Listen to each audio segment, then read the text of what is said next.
കോഴിക്കോട് ഒളവണ്ണ പാല കുറുമ്പകുന്ന് അശാസ്ത്രീയമായി ഇടിച്ചു നിരത്തുന്നതായി പരാതി. കുന്നിടിക്കുന്ന പ്രദേശത്ത് ജലദൗർബല്യത്തിനും കുന്നിൻ മുകളിൽ നിൽക്കുന്ന ക്ഷേത്രത്തിന്റെ നാശത്തിനും കാരണമാകുമെന്ന് നാട്ടുകാർ പറയുന്നു. പാല കുറുമ്പകുന്നിന്റെ മുകളിൽ നിന്ന് വരുന്ന ഉറവയാണ് മേക്കോട്ടെ ഭഗവതി ക്ഷേത്രത്തിലും പാലക്കുറുമ്പ ഭഗവതി ക്ഷേത്രത്തിലും തീർത്ഥമായി ഉപയോഗിക്കുന്നത്. ഒളവണ്ണ പഞ്ചായത്തിൽ അവശേഷിക്കുന്ന ഏക കുന്നാണ് പാലക്കുറുമ്പക്കുന്ന്. വർഷങ്ങൾക്ക് മുൻപും ഈ കുന്നിടിച്ചു നിരത്താനുള്ള ശ്രമം നടന്നിരുന്നു. അന്ന് നാട്ടുകാർ സംഘടിച്ചാണ് കുന്നിടിക്കുന്നത് അറിഞ്ഞത്. നിരവധി നീരുറവകളുടെ കലവറയായ കുന്നിടിക്കുന്നതിനെതിരെ ശക്തമായ പ്രതിഷേധമാണ് നാട്ടുകാർക്കുള്ളത്. കുന്നിന്റെ താഴ്വാരത്തും മുകളിലുമായി 2 ക്ഷേത്രങ്ങളും നിലനിൽക്കുന്നു. പാലക്കുറുമ്പക്കുന്നിൻ മുകളിൽ നിന്ന് വരുന്ന തീർത്ഥമാണ് 2 ക്ഷേത്രങ്ങളിലും പൂജാതി കർമ്മങ്ങൾക്ക് ഉപയോഗിക്കുന്നത്.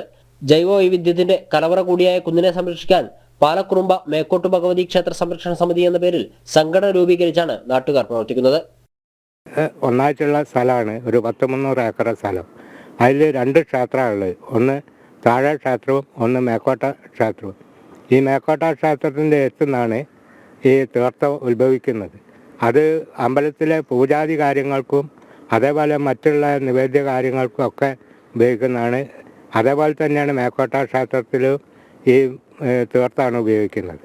ഈ ക്ഷേത്രവും ഈ കുന്നും ഇവിടെ നിലനിന്നെങ്കിൽ മാത്രമേ ഇവിടെ പരിസരത്തുള്ള ജല സ്രോതസ്സുകൾ, കിണറുകളിലൊക്കെ വെള്ളം ഉണ്ടാവുകയുള്ളൂ. അത്രയും ഒരു ജലസ്രോതസ്സുള്ള ഒരു തീർത്ഥാണ് ഇവിടെ വരുന്നത്.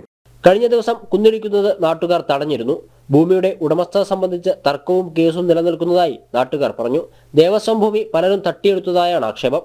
പാലക്കുറുമ്പക്കുന്ന് സംരക്ഷിക്കണമെന്നാവശ്യപ്പെട്ട് കളക്ടർ ഉൾപ്പെടെയുള്ളവർക്ക് സമിതി പരാതിയും നൽകിയിട്ടുണ്ട്. ജനം, കോഴിക്കോട്.